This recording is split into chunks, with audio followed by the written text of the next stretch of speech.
Là, je peux vous dire qu'on fait un curry qui est quand même un petit peu insolite. Un curry. Un curry, c'est un curry au yaourt. Un curry de yaourt? Oui. D'accord, bah écoute, il me tarde de voir. Hein. On va le voir. Allez, on commence.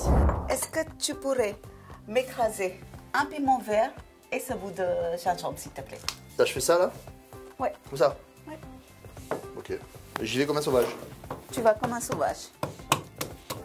Ah ouais, ça marche bien, hein? Il est très efficace. Et oui. Alors après?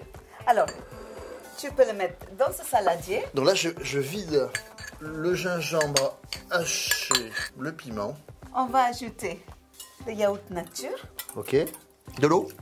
de l'eau, Beaucoup? un petit peu plus. Voilà, c'est bon. On va ajouter une cuillère à soupe de farine de pois chiche. Alors après, là, On va ajouter un peu de sucre. l'équivalent d'une belle cuillère à café? Exactement. Ok. Et du sel. Du sel, on y va. Tranquille, je le mets de côté. Et on va commencer la cuisson des épices. Il faut que ça soit chaud. Ouais. On va ajouter une cuillère à soupe de ghee, une cuillère à café de graines de moutarde. Il faut que la graine de moutarde, elle explose. Attention, c'est pas une explosion. On va ajouter une cuillère à café de graines de cumin. Le petit crépitement, la petite explosion de moutarde, c'est le popcorn indien, d'accord? Alors, le pointe de asafoetida, c'est un résine fait à partir d'une racine sauvage. Je vais ajouter quelques feuilles de curry. Ça, c'est le vrai curry. C'est le vrai curry. Et là, on les fait frire un petit peu? Un petit peu, voilà, jusqu'à ce que ça crépite. D'accord. Et on va ajouter maintenant le mélange de yaourt. Je peux vous dire que je suis en plein cours de cuisine indienne, hein, comme vous. Hein. On met tout ça d'un coup? Oui. On remue On a un feu vif. à feu très vif. On va le porter à l'ébullition. Faut faire attention parce que ce qui va se passer, c'est que la farine de pois chiche, elle va épaissir.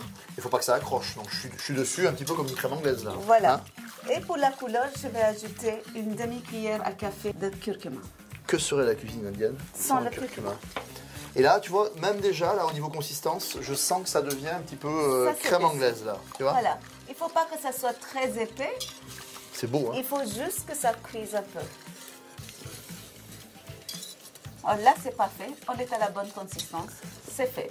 C'est terminé, là? C'est terminé. Il faut une ébullition, quand même, oui. Tu penses que tu l'as porté à Voilà, une l'ébullition? petite ébullition, stop, on arrête, d'accord? Apollina, je suis vraiment bluffé par cette recette. Je savais pas qu'un curry, ça pouvait être à la fois ce côté sauce. Est-ce que tu peux nous expliquer les usages? Alors, on peut l'utiliser comme une sauce avec des pains, Ouais, comme un dip. On peut le manger comme une soupe d'accord. ou sur du riz. Universel. Alors maintenant, j'espère qu'on vous a donné vraiment très très envie de faire cette recette tout à fait originale. Et quand vous allez mettre ça sur table en disant « j'ai fait un curry de yaourt », vous allez voir, ça déchire. À vous.